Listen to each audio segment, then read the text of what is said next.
one. Number two, I just want to do a commercial on Slate School, who have brought us all together today. They are a 501c3, where education is focused on cultivating creativity, fostering ingenuity, inspiring a deep passion for lifelong learning. And we're going to be talking about all of that today. The school is committed to changing the landscape of education and inspiring, nurturing children as creative thinkers and curious learners. And we're going to talk about that today. At the Slate School, they focus on education that is affordable. They are the only independent school in the country to provide 100% need-blind admissions to meet 100% of demonstrated financial need. No easy feat in this day and age. The Education Idea Lab Virtual Summit dives deep into bold ideas, transformative innovation, and authentic learning.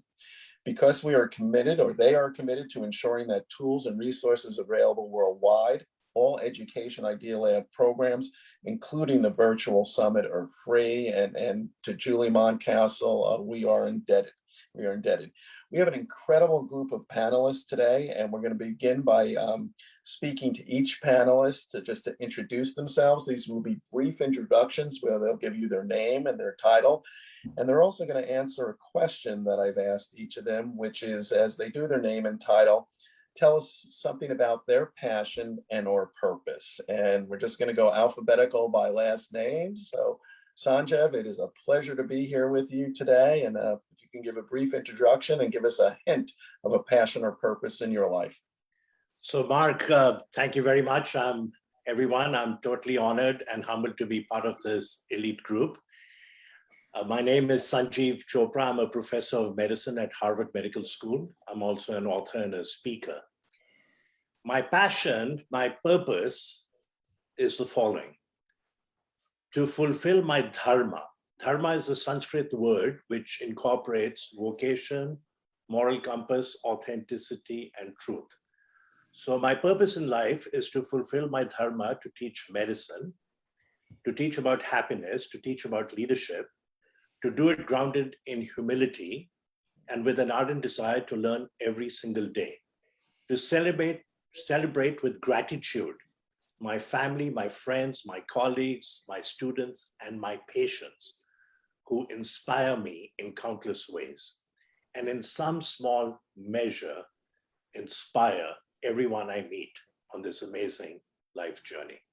You know, Mark Twain most famously once said, the two most important days in your life are the day you're born and the day you find out why. Oh, I love that. Well, I think we could stop the whole workshop right now, Sanjiv. That's fabulous. And Richard, unfortunately, you're second up to go after Sanjiv. How on earth do you follow that, Sanjiv? I think what I'll say is just ditto. So I'm Richard Gerver. I'm a former teacher and school principal, and for the last 14 years, I've worked as a speaker and an author, exploring human potential, leadership, and the issues around change and our reflexes and responses to that. So what would be my purpose? Well, I think, I discovered my purpose the first time I walked into a classroom and was working with elementary age kids and realizing, I think, when you looked at the expanse of early education, seeing children who were pre-5 years of age filled with enthusiasm, desire, ambition, a belief that anything was possible. And then seeing young people at the end of the journey riddled with self-doubt and a belief that almost nothing was possible. That I think my purpose as an educator was to say, we've got to level the playing field here and we've got to reverse the curve.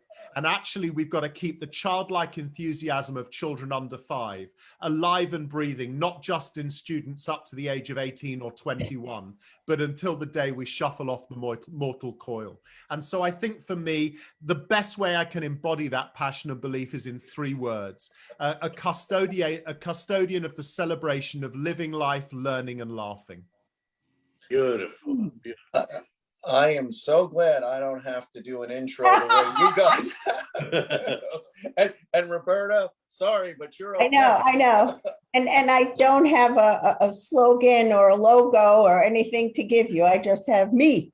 So I'm a professor at the University of Delaware. The thing that I have been most grateful for recently, of course, other than being on this webinar, is that I was elected a member of the National Academy of Education. And that was just so exciting to me.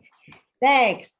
So what drives me? Why do I get out of bed in the morning? I get out of bed in the morning first to do research. I study how kids learn and what are the best ways to help them to learn.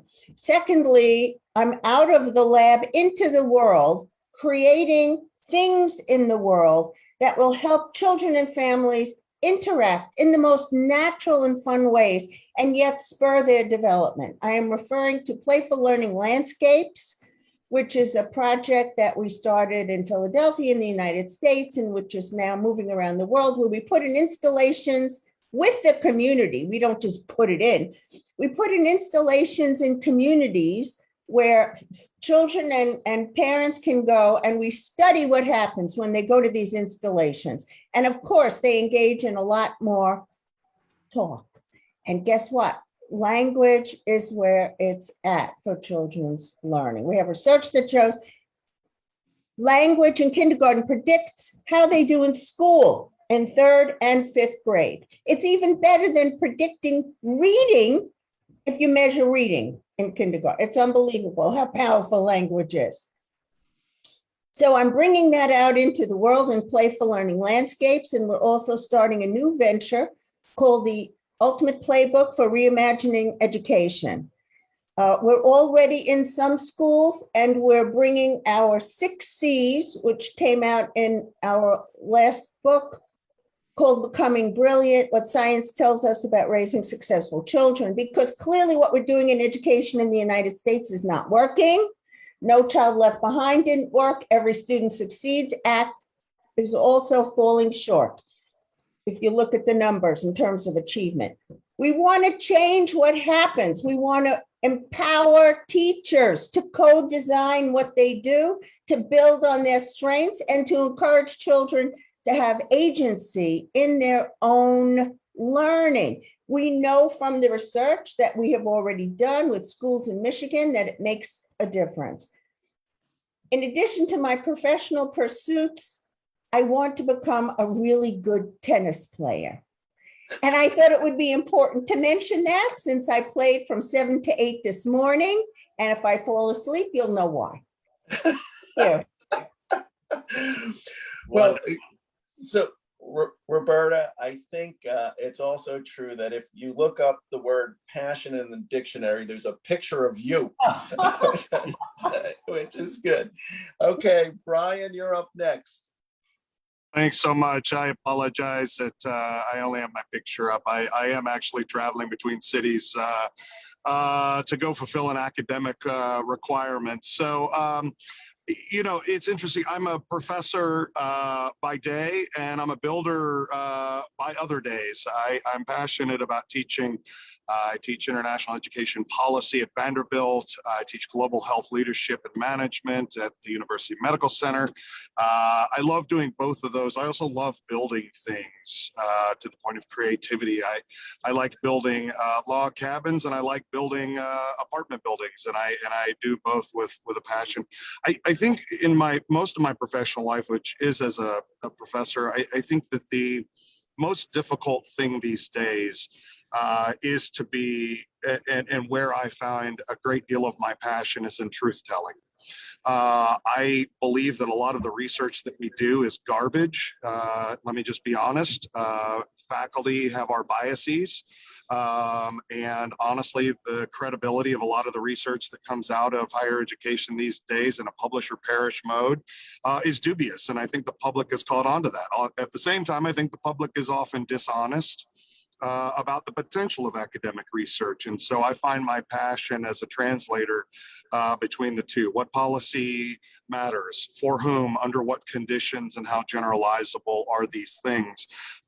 As a teacher, I'm also a truth teller. I expect my students to be honest, not just about their sensibilities, but also about their capabilities. My fear for higher education is that we are coddling far too many kids.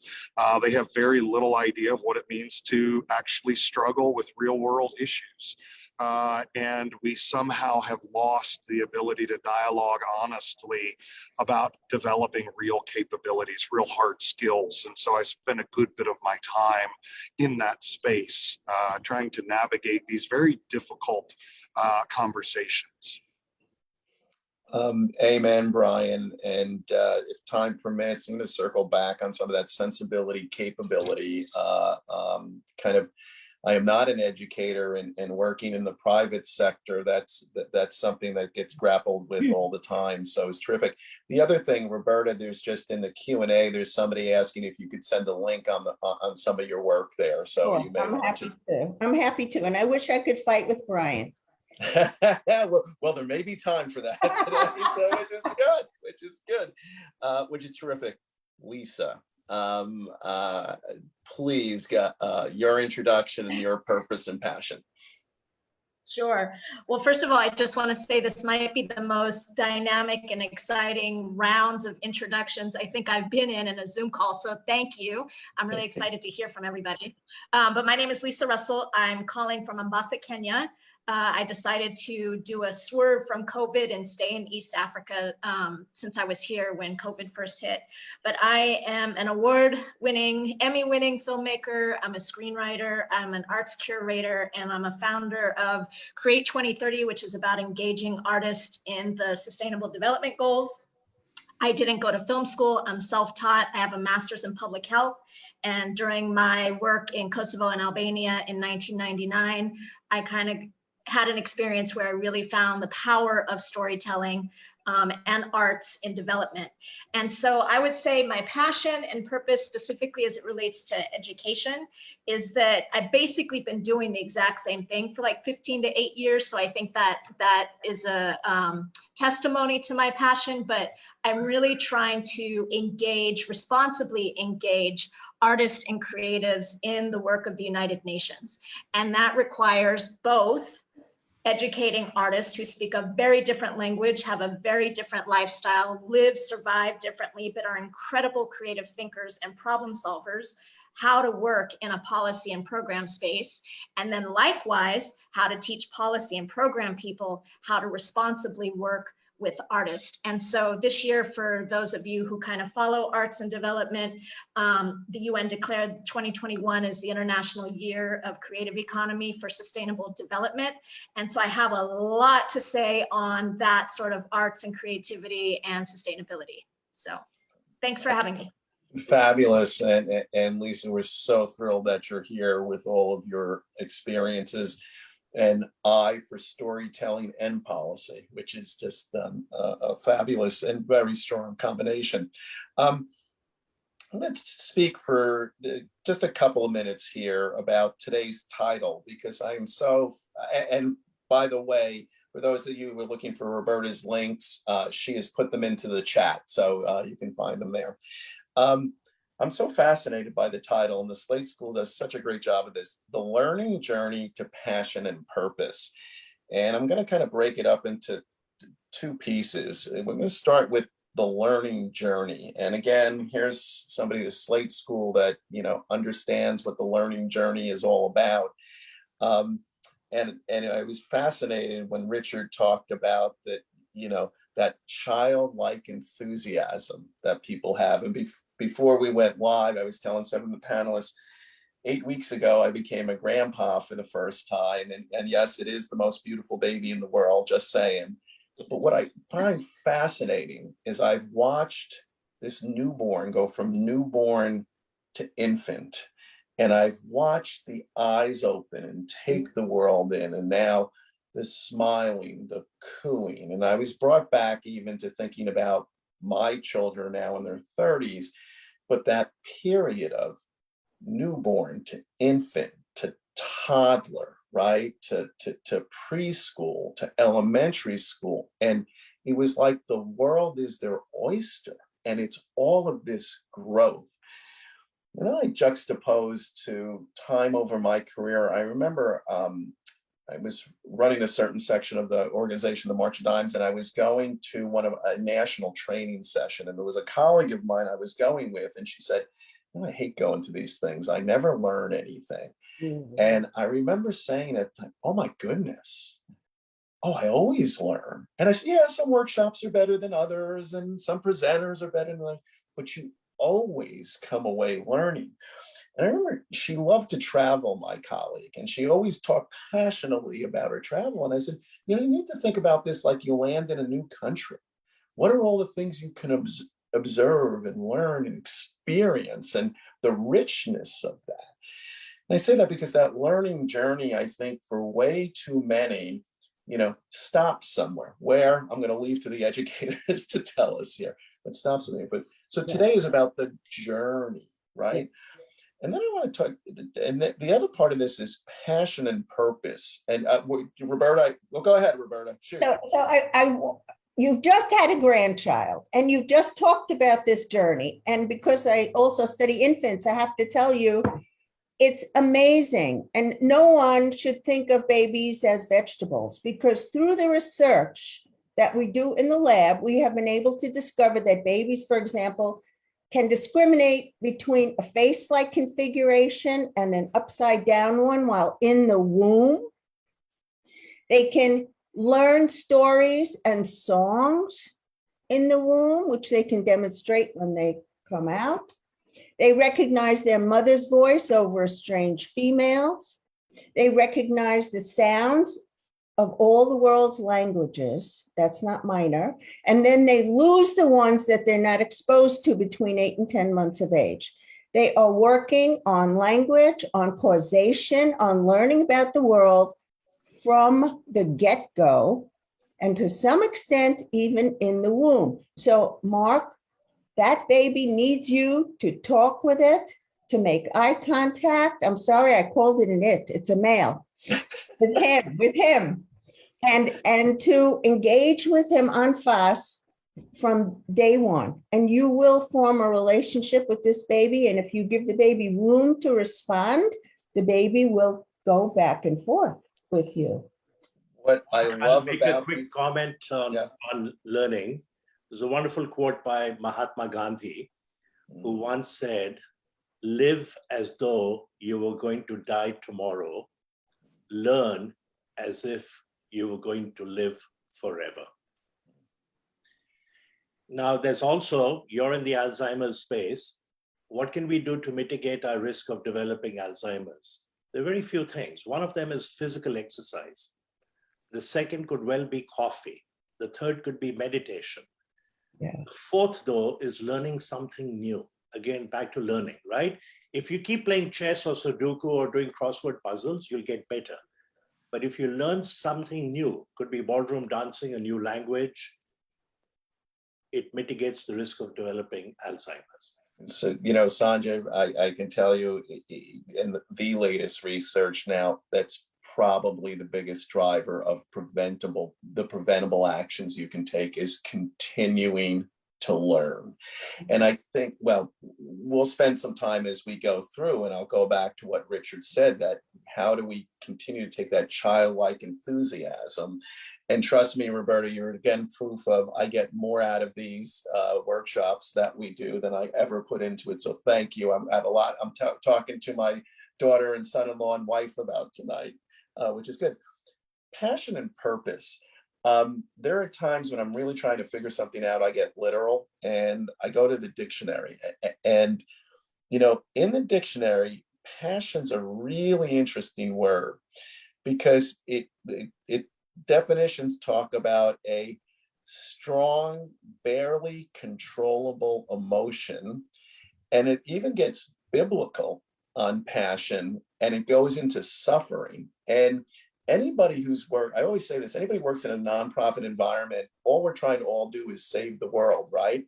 So I think we know about strong, uncontrollable emotions and some pain that can go with that at times.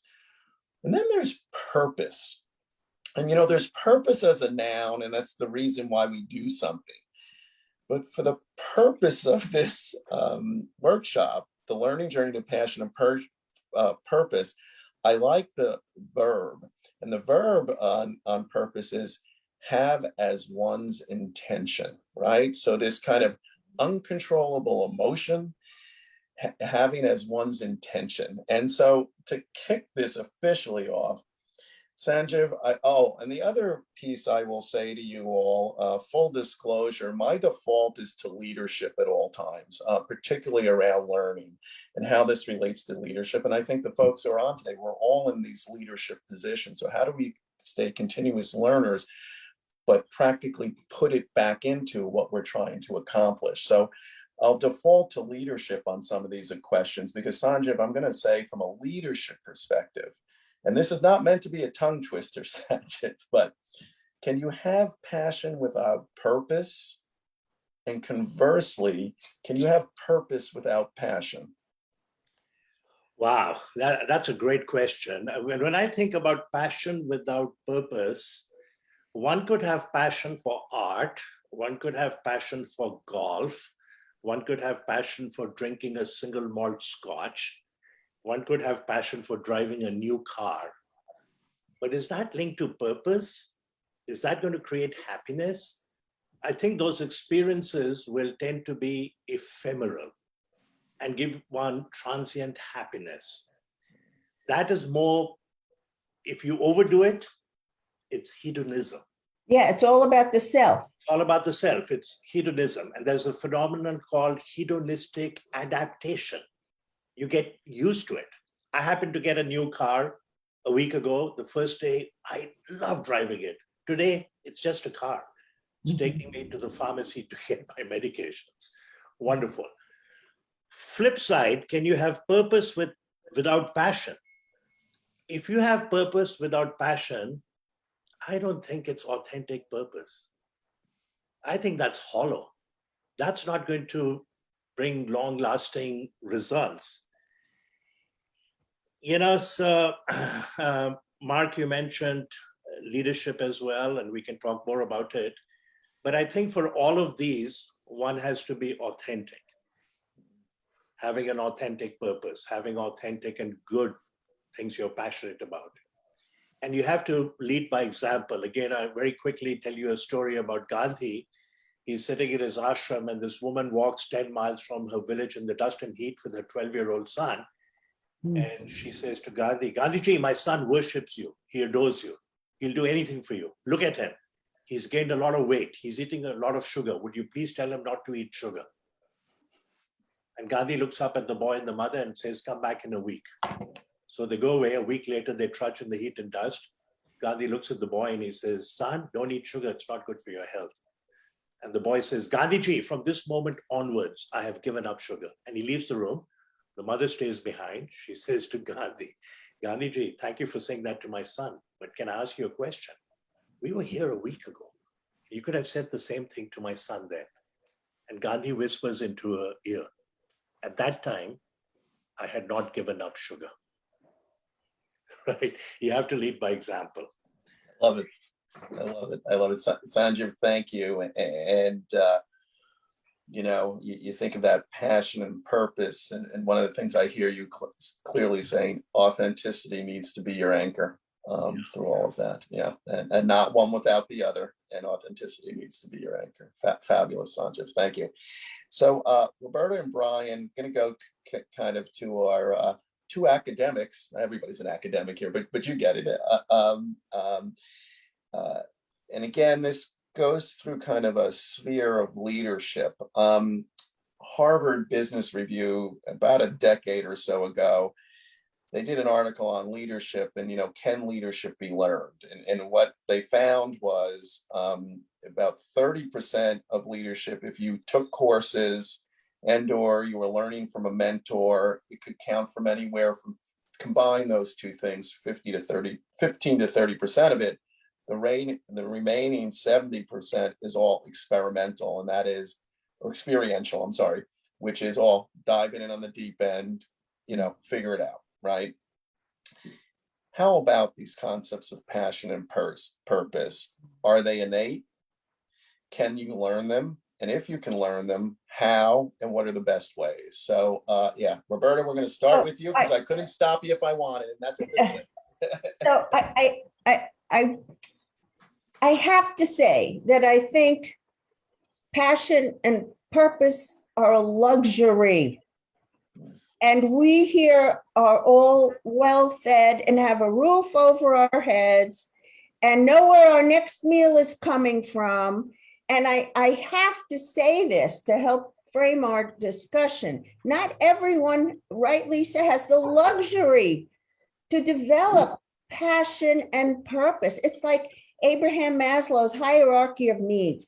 If you don't live in a decent home, if you don't have good food or enough of it, you cannot possibly develop the kind of passion and purpose that we have been talking about today, because meeting your fundamental needs is going to be what the priority is. And I think many people in the world that we know today could have made fantastic contributions had they been in a position as we are to have the luxury to develop passion and purpose. Yeah, it may shock you, but I couldn't agree with Roberta more. Right? This is actually one of those things that a lot of the literature fails to examine. Right? Harvard does their study, and I'm very familiar with the studies you're talking about. We mention them in my class all the time, and they do them on Harvard business students. Right? Stanford comes out with an and they're on Stanford undergraduates, right? And so these experiments, and Roberta, this is what I mean, right? You just, right? This is why I get so frustrated at academics, is because we're not as honest as you just were about the lived contexts in which we are doing this research that is supposedly so generalizable. In fact, if you look at most of the people that we work with, right, in their contexts, right? Roberta could not be more correct. They are doing what they're doing most of the time to save lives and to support families, okay? The folks that I train, about 60% of them come from other countries. They recognize their privilege in being in our programs as soon as they're here. But if I ask them about their passion or purpose, I think what they would say is, we do what we do because we have to do this in order to save lives. Right?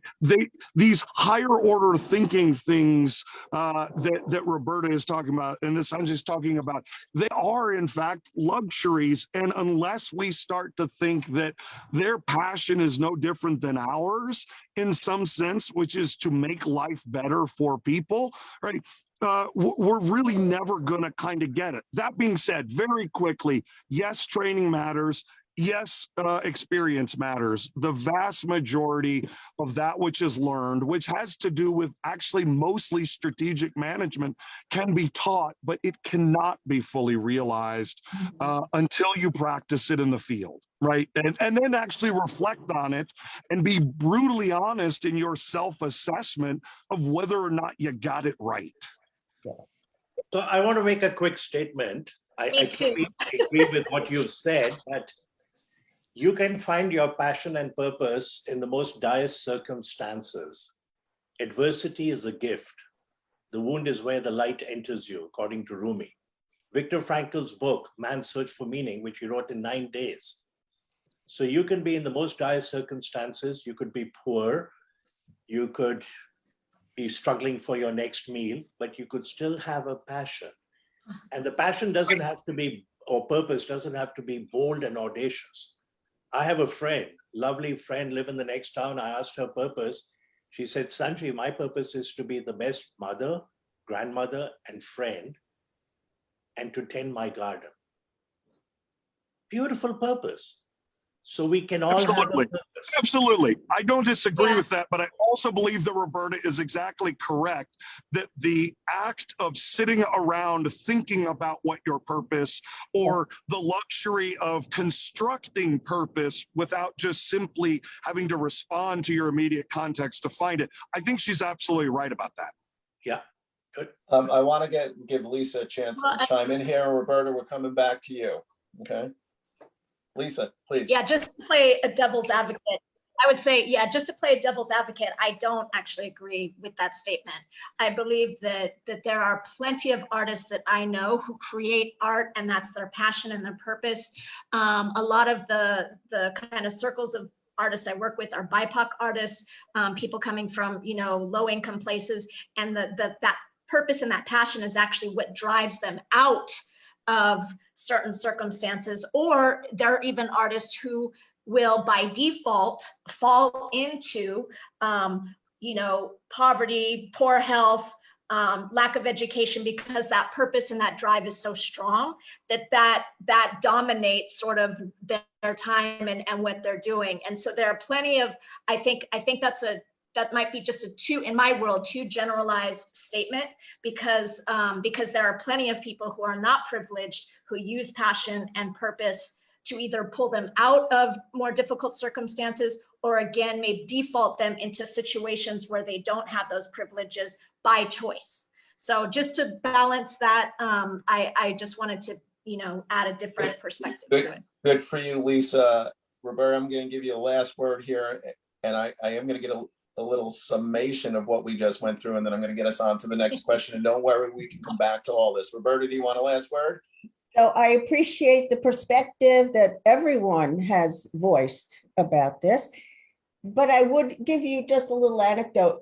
I was born to lower middle class parents, and I wanted to be an archaeologist when I was a kid.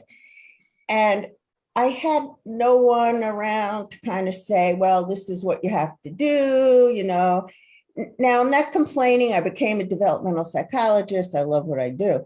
But I wish to just use that as an example of how there may be many passions and purposes that never develop amongst children who had it certainly much worse than I did. And when we offer them an education, that's a good education, which I don't believe the majority of poor children in the United States are getting today, we open up their worlds. We show them what there is to be passionate about. And I'm not saying people can't come up with their own ideas and they can't make their family a passion. Certainly that was mine when my kids were little. But they need to know what the range, what the panoply of things are out there. One very good example is very few, relatively speaking, women and people of color go into STEM disciplines, science, technology, engineering, and math. Why is that? Is it because they're less talented? Not at all. It's because they're never shown the opportunities that they need to have and not given the same level of support to receive those opportunities as middle class and rich kids do. So a lot of it's environment, in my view. Yeah, and a lot of good info here. I'm going to pull us a little bit back to the journey of passion and purpose. But having said that, Roberta, I can't help but comment say, pathways to opportunity is what it's all about. How do we create those pathways to opportunity?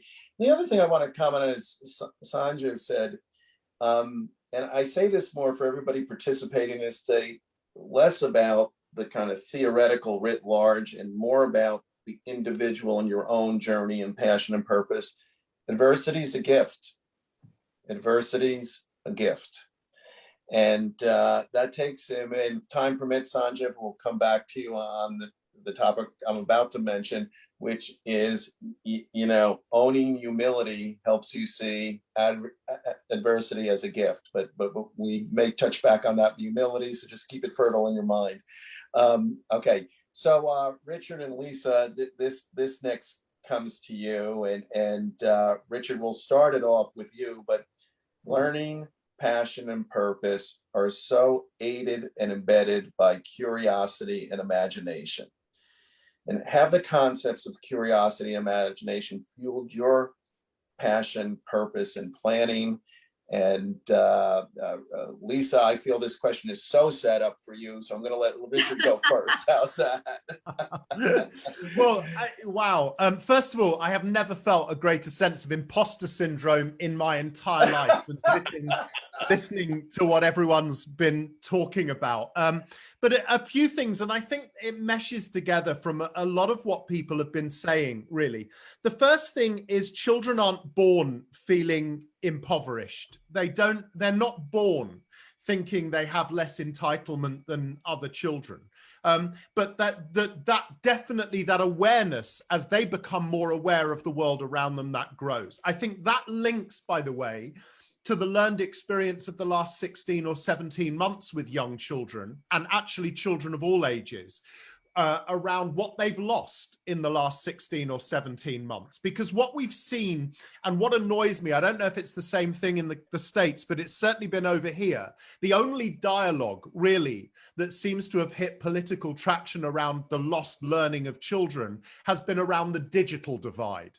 And I have a real problem with that, because actually what I think it's exposed far more fundamentally is an analog divide. And I think that's about experiences and unique opportunities and the environment in which you're growing into, and how enriched or otherwise that environment is, and how the role models of hope and aspiration and opportunity surround themselves around you, which comes down to me to one of the really crucial issues here, which is a perception of control.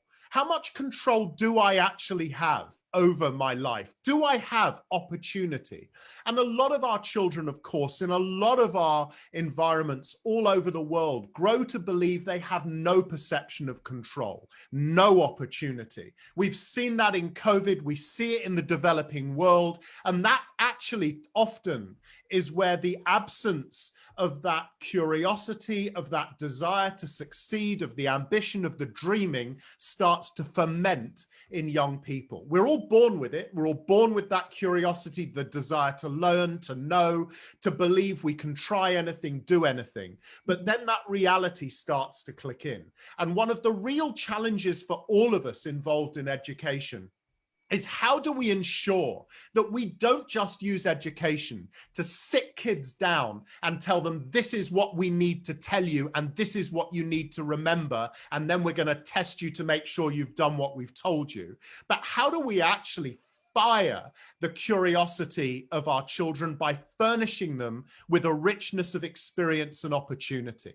How do we then start to spark their curiosity and creativity? If I can, and I'm sorry about my rant, I just want to finish with one little insight, which was very, very potent and powerful to me. A couple of years ago, I got the opportunity to interview Barry Barish, who some of you may know was the 2017 Nobel Prize winner for physics. I say that like I know. I have no physics understanding whatsoever. And when he told me he won it for his research into gravitational waves, to me, that was a hair care product. That's how much I know about science. But a couple of things he said to me really struck, because I asked him about how he went about recruiting his research team that went on to win a Nobel Prize.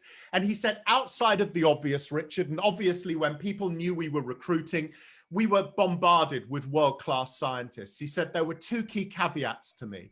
The first was this: nobody made it onto my team if they'd only got one-track lives. In other words, he said the problem is people become pigeonholed very young. They're led to believe what they know and what they should like, and they become entirely focused on them. And he said in the world of science, if you're trying to break paradigms and rules, one-dimensional people are no good. So he said, I made sure that the people who we recruited had interesting lives, hobbies. They had direct involvement in the arts, in humanities and science, because it's only three-dimensional people that can come up with new concepting, new ideas and new thinking. So that's a really important lesson for me in education and how we develop children. And the second thing he said, which is one of the most beautifully elegant things I've ever heard anyone say, is nobody made it onto my team if they didn't have the ability to ask stupid questions. And I think it's a fundamental issue for us, which is, where does the ability to ask stupid questions go? Because I think that again narrows our potential to live any kind of life of passion and purpose for so many people. Sorry, I'll mute myself again now. So Richard, I just need to say, there's no imposter syndrome going on there. Oh, no. And I will say, what they do with imposter syndrome is they make you the moderator. So that's which is good. Lisa, and following all of that passion and theory and leadership of thought.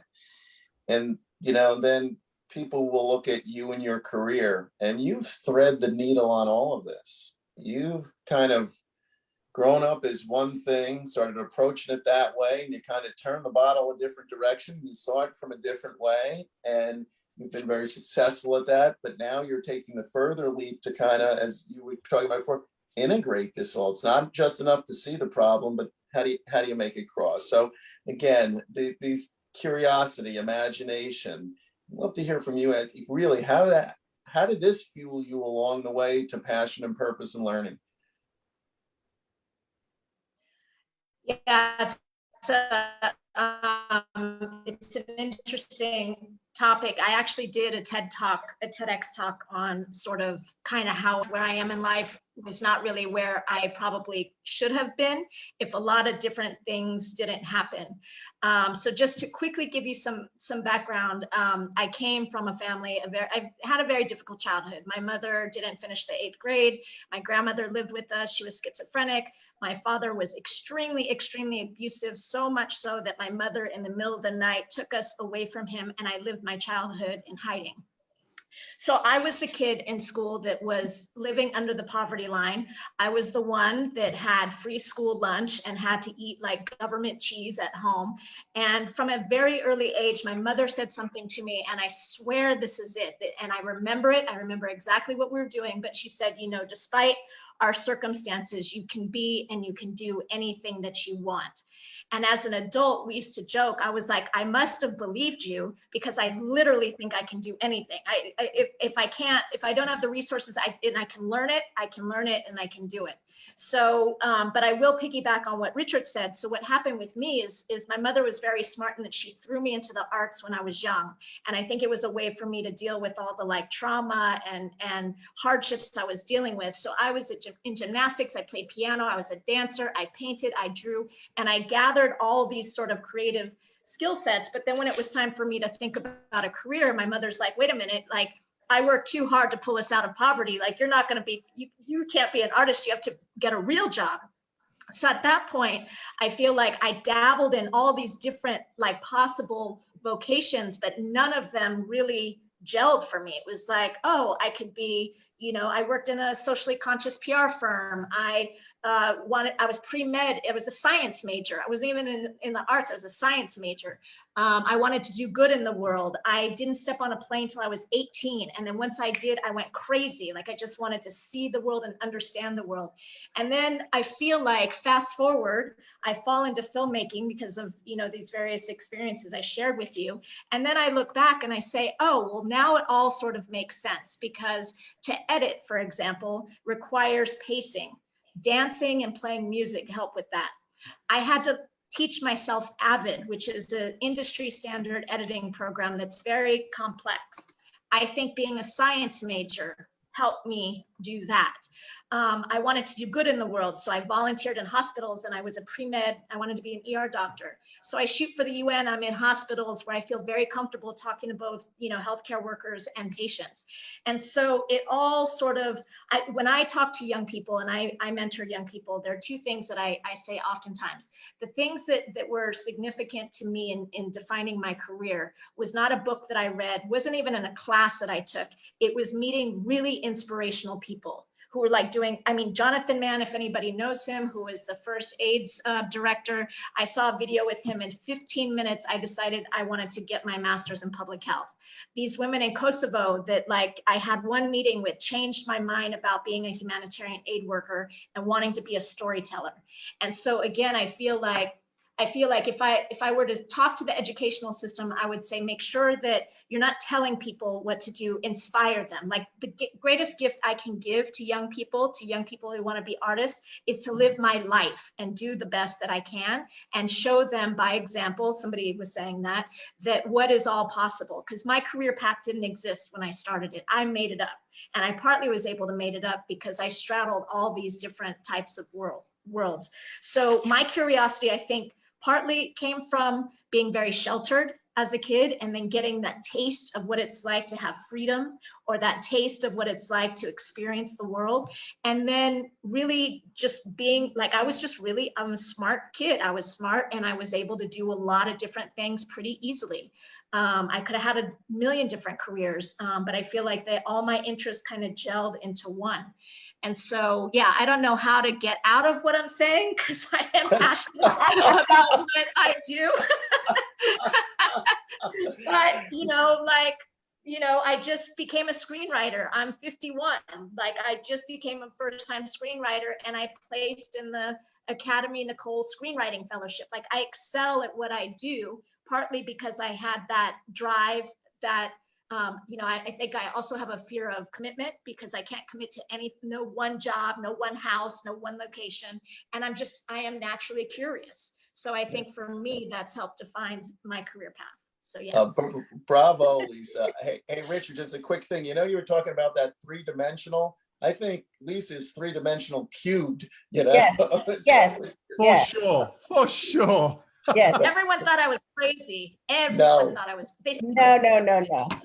Roberta, why don't you So, get in something? I And Sanjiv, I'm coming to you with something Okay. also. So, So Roberta, go. I would say, Lisa, you are amazing, and you have had an amazing background, and I am very admiring of your breadth and depth and what you're capable of doing. And I Like my mom.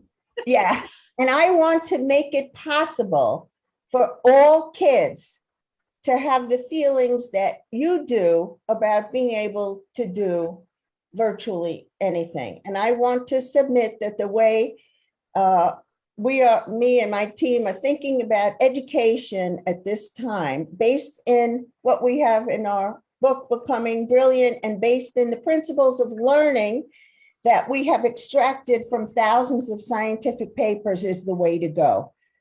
Where does it start? 2 words: playful learning. When kids have an opportunity to play and direct their own learning, they learn a lot. Now, that's not enough when you want to teach them specific curricular things. Then we have to use what's called guided play, where the grown-ups who are present follow the children's interests and help them learn what they want to learn. We have 6 skills that children need to enter the 21st century owning, just as we need to have these skills. And we have traced their development in that book: collaboration, communication, content. Now, content is what the schools are doing now: reading and math, reading and math, reading and math. That is not enough. That's like learning how to play the violin and only playing scales.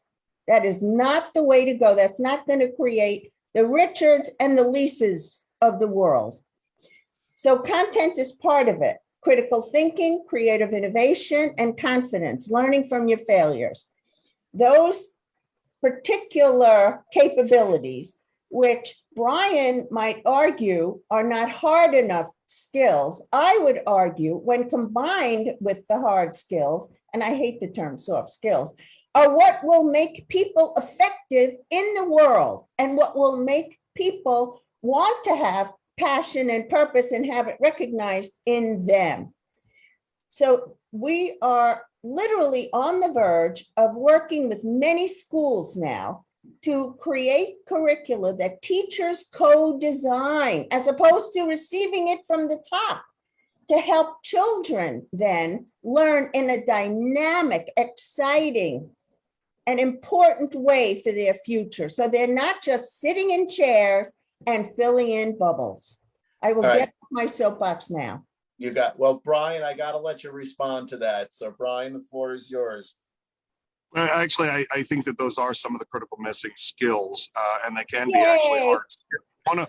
One of the things that I've actually become really, really skeptical of in higher ed is anyone who's moving in the direction of intercultural sensibilities. This is a new genre in the student life arena, and I teach intercultural competency. Right? I do believe that these are competencies. I do believe these can be trained. There are a whole set of them. We know this from behavioral psychologists. We know this from leadership studies. Many of these are incredibly, and you talk about collaboration, cooperation. I would add to that accountability and strategic accountability and how to be strategically accountable and self-directed learning. Absolutely. These are, in fact, hard skills. So we actually have a lot of areas of agreement. The one thing I would point out is that what everyone on this call has done, and I don't want anybody to miss this, is everybody on this call has expended extraordinary effort to get to where they're at. Yes. I don't want anybody to miss this effort component, okay?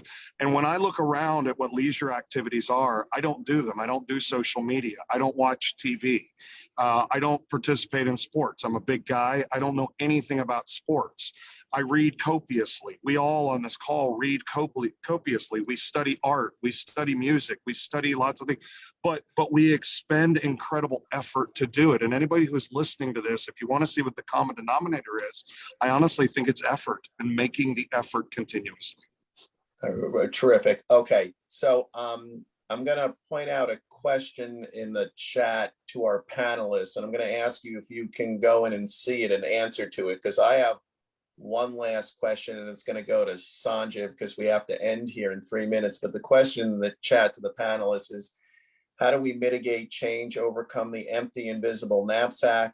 We do have students in school, but what can we do there? Can you address this perhaps? How do you create that? So if you want to just, any of the panelists who feel appropriate to just opine in the chat box about that would be terrific. Sanjay, it's interesting. When I was listening to Lisa before, she had made a comment about inspire. And I also see in the chat, and I immediately thought of you, Sanjay, and I was going to go to you with this. And then we have in the chat, Joan Rochetta has said the best teachers are those who inspire rather than instruct. And so, Sanjay, can you kind of finish us off today? Great, sure. So first of all, I think Lisa is a shining example of somebody who faced adversity as a child growing up. Yeah, she makes your point. And rose to such amazing levels of fulfillment and happiness and success. Two words that we haven't talked about at all during this panel discussion are happiness and success. Albert Schweitzer once said, success is not the key to happiness. Happiness is the key to success. So true. And the other word, we talked about hard work. The word that comes to mind is grit. Grit can be defined as having passion and perseverance for a long-term articulated goal. If you haven't watched this TED Talk, you should watch it. This lady has done amazing research about grit. Her name will come to me. But Angela Duckworth. Angela Duckworth. Wonderful, absolutely. So if you have grit and you're happy, you will have unmitigated success in this life. The children who are learning, I beautifully endorse those 6 C's, but if they're not happy, they're not going to learn properly. You have to be happy. And what are the 4 keys to happiness? Having a cadre of good friends, ability to forgive, doing things for others, 3 F's, friends, forgiveness for others, and the 4th one is G, and it's not God, it's gratitude. But happiness is more than the sum total of happy moments. And in order for us to have sustained happiness, we have to find our purpose and live it. You can be a child. Greta Thunberg, a child, has found her purpose in life. She'll get the Nobel Peace Prize one of these days. Yeah. I have a friend, Papa Jaime from the country Colombia. At age 28, standing at a street corner in Bogota. Across the street, there's a sewer, and these orphans live there. And a 7-year-old beautiful girl emerges, and he's saying, I got to do something for these kids. As they're looking at each other, a car comes around the corner, stops in the middle of the street, a window rolls down, somebody tosses a toy. This girl has never possessed a toy. The car recedes, she picks it up, she's beaming with joy, looking at Jaime Aramillo, 28-year-old guy. As they're having this interchange, a speeding truck comes around the corner, smashes her into oblivion. No. And he says to him, this is my calling in life, my purpose. He has now adopted, in the last 40 years, 52,000 children, schooled them, housed them, fed them, They become professional athletes, doctors, lawyers, surgeons. He found his purpose in life 40 years ago, witnessing the tragic death of that beautiful 7-year-old girl. He was inspired by that freak accident. So I know the last G wasn't for God, but all I can say, Sanjiv, is amen on that. I want to thank our entire panel. Not only are they the best looking, but they're the most dynamic so far that we've had today. I really wish we had 2 hours for this. This has been brilliant. Yeah. Thank you all. Thank you all who have participated, and enjoy the rest of the conference. Take care. Mark, you're amazing moderator. Thank you. Imposter. Thank you. Imposter. The best. No. I love talking with all of you. Thank All you of you. I so learned much. so much. Right back at you. Bye, everybody. Bye-bye. Let's do part two. Bye. Best. Thank you. Part two. Thank you.